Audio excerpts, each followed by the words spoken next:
Castelo Branco e tô aqui hoje para te dizer o que é rede de apoio, como planejar a sua rede de apoio após o bebê nascer, no pós-parto, que é um momento de tanta dificuldade, tão louco, né, tão punk na vida da mulher.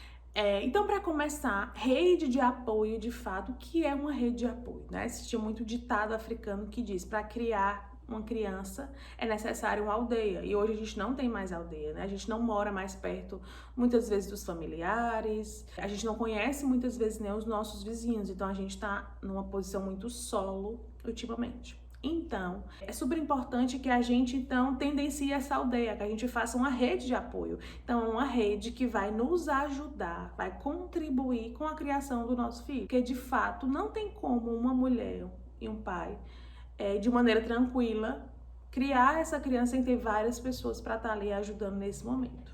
Cheio de uma montanha russa hormonal dessa mulher, né, que às vezes está feliz, no mesmo momento já está triste. Então é importante que a gente faça a compreensão que é necessário ter uma rede de pessoas, tanto familiares como profissionais, para nos ajudar nesse momento tão importante. Então, quando a gente fala de rede de apoio, é super importante o planejamento. Não adianta assim, quando o bebê nascer, eu vou saber quem é que vai ajudar. Não dá para ser assim, porque e se não der? E se não acontecer? E se as pessoas não compreenderem? Então, o principal ato para eu ter uma rede de apoio, a gente vai entender agora, tá? Antes disso, eu vou pedir para vocês seguirem lá o Instagram, @miriamconsultoria_, tá certo? E lá também tem um link que é de um grupo para rede de apoio voltada até para os avós, que a gente vai compreender a função do papel desses avós nessa rede de apoio. Então, a gente precisa basicamente pensar em 3 coisas fundamentais para eu ver essa rede de apoio, tá? Então, a primeira coisa é a comunicação. Essa minha rede de apoio, ela vai precisar ser comunicada. Segunda coisa, ela vai precisar ser alinhada, certo? E a terceira coisa, ela precisa estar disponível para mim. Então, quando a gente fala de comunicação, eu preciso já durante a gravidez comunicar quem vai ser a minha rede de apoio. Então, necessariamente, eu gosto de pensar em 5 pessoas fundamentais. Não necessariamente essas 5 pessoas têm que estar dentro da sua casa, devem estar, assim, disponíveis. Então, quando a gente for pensar nessa rede de apoio, ela precisa ser comunicada durante a minha gravidez. Mas antes da gente fazer essa comunicação e compreender, eu sempre costumo dizer que é como se fosse uma empresa familiar, né? E a rede de apoio são os funcionários, muitas vezes, dessa empresa, mas eles são funcionários sócios dessa minha empresa família. Então, eu tenho que fazer. Ninguém contrata ninguém para dizer qual é o propósito, o que cada pessoa vai fazer. Ninguém contrata ninguém, deixa a pessoa ali fazer o modo que ela quer fazer. Então, por isso que é tão importante a comunicação. Mas antes de eu contratar os meus funcionários, eu tenho que compreender o que é que eu preciso que eles façam para esse meu pós-parto ser mais tranquilo.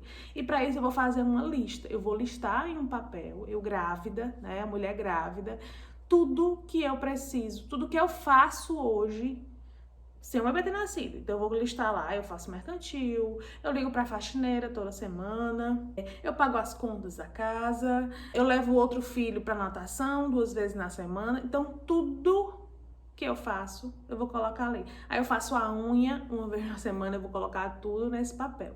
E vou acrescentar nessa minha lista as coisas extras após um bebê nascer. Cuidados, né, com a roupa do bebê, cuidados direto com o bebê, quem que vai lhe ajudar no banho, cuidados com você, quem que vai lhe trazer água, né? Quem é que vai ficar com esse bebê para você e tu poder tomar banho e fazer qualquer outra atividade? Então, você vai fazer uma lista. E aí, a partir desta lista, você vai pensar nas 5 pessoas. É importante que as pessoas que vão ter que estar mais próximas a você, quem vai estar lhe ajudando com o bebê, quem vai lhe ajudar na amamentação, sejam pessoas que acreditam, a história do alinhamento, que acreditam no que você acredita. Eu, Miriam, acredito numa criação com apego, numa criação que é necessário o bebê estar no colo. Então, eu tenho que estar próximo a mim, pessoas que acreditam na mesma coisa, para não estar ali eu com meu bebê no colo, alguém chegar assim, tira esse menino do colo, vai ficar mal acostumado. Então, isso para uma mulher que está com a labilidade emocional, né, uma loucura hormonal dentro dela, que não consegue entender muitas vezes nem o que está sentindo, pode ser o fim da picada, vamos dizer assim. Então, é importante que a gente entenda e compreenda, né, o que aquele outro quer. Então, por isso que é importante, quem vai estar mais perto de mim é isso. E aí, muitas vezes, quem vai estar perto da gente tem que ser uma pessoa que conhece a gente. E aí que entra, muitas vezes, as avós. Mas é importante e necessário, mais uma vez, eu pontuo a comunicação. Né? Então, as avós, ela tem toda uma história de vida de vários bebês que elas viram crescer, os filhos das amigas e muitas vezes até os irmãos que elas viram crescer. E aí elas foram vendo que muitas coisas foram feitas e deram certo. Então, faz elas a vir pensar que aquela é a maneira correta de fazer. Mas, muitas vezes, não é a maneira mais correta, pensando, né, no ano que nós estamos, de onde nós chegamos, com tanta informação que a gente tem acesso hoje, que no momento dela não tinha. Então, quando a gente pensar nas avós, nos avós, nessa rede de apoio imediato, é super necessário uma conversa franca, uma conversa verdadeira sobre o que você acredita, sobre o que ela pensa, e aí vocês vão conversando sobre roupa do bebê, sobre amamentação, sobre estar no colo. Então, tudo que você pensou que você vai fazer, você vai ter que conversar com ela e vai ter que dizer o que você acredita, né? Acolhendo também o que ela tem de experiência, né? Mas de uma maneira que a gente consiga organizar isso, né? Com uma conversa ali bem amigável, tem que ser, né? Aliás, é uma pessoa, é sua sogra ou é sua mãe que está ali e, de fato, essa pessoa não quer fazer mal ao neto, não quer fazer mal a você. Então, muitas vezes, é a falta de comunicação, é tentando acertar que a gente acaba, enfim, se estranhando. Então, super importante essa comunicação, né? Com todo mundo e com as avós não vai ser diferente. Então, pensei nas funções da minha empresa, família, todas elas, e agora eu vou pensar na seleção, e nessa seleção, se essas pessoas têm um alinhamento, se elas acreditam no que eu acredito. E vou colocar lá a função, essa pessoa vai ficar responsável pela alimentação da família, essa pessoa vai ficar responsável para ligar para a faxineira toda semana, ou então ela vai vir fazer a faxina, vai ser muito da questão de como se organiza, né, economicamente com aquela família.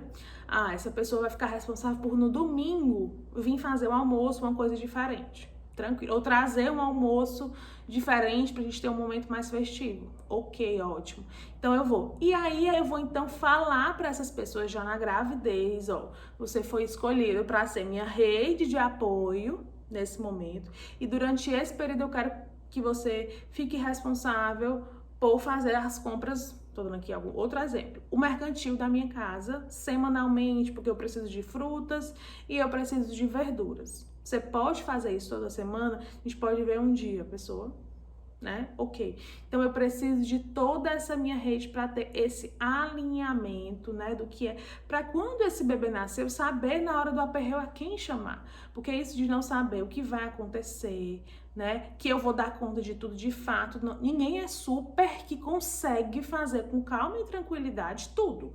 Cuidar de um bebê, cuidar de uma casa, pensar na alimentação, cuidar de um filho menor, né? Pensar em você não dá. Então, por isso que é tão importante, um pós-parto mais tranquilo possível, ter essa rede de apoio bem estruturada, bem construída e bem conversada, né? Cheio de alinhamento, né? Cheio de alinhamentos para o que você acredita para a sua família. E, de fato, o planejamento desse momento é o segredo, é a grande questão, né, que a gente pode pensar para as famílias. Então, quando eu atendo uma família, que a gente faz a consulta de pré-natal pediátrico, que tá ali, eu até peço para ir muitas vezes a rede de apoio, né? E aí a gente já vai traçar ali junto com aquela mulher, quando é uma mulher mais tímida, né, que tem vergonha de falar para uma pessoa e para outra, depois estão pronto. Quem vai fazer isso sou eu. Eu quero que você traga essas pessoas, a gente vai conversar antes, você já vai me dizer para quem que você acredito que cada coisa dê certo, e aí eu vou fazer essa comunicação nesse momento e eu vou perguntar para as pessoas de como é que isso, né, isso acontece, como é que isso pode ser feito da melhor maneira, e dá super certo, né? As avós, eu tenho um cuidado e uma atenção especial por conta de toda a experiência de vida que ela já teve com bebês e com crianças, então eu sempre quero escutar o que ela tem para me falar, e o que não for a maneira mais correta e que irá fazer mal a um bebê, eu vou explicar para ela porque que não é mais daquele jeito.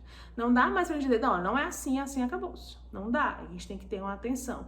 E se for um cuidado que não vai fazer mal ao bebê, vamos deixar, né? A fé, muitas vezes, o bebê tá com soluço, eu vou colocar um algodãozinho ou uma fitinha vermelha na testa dele, isso não vai fazer mal nenhum à criança, nenhum mal.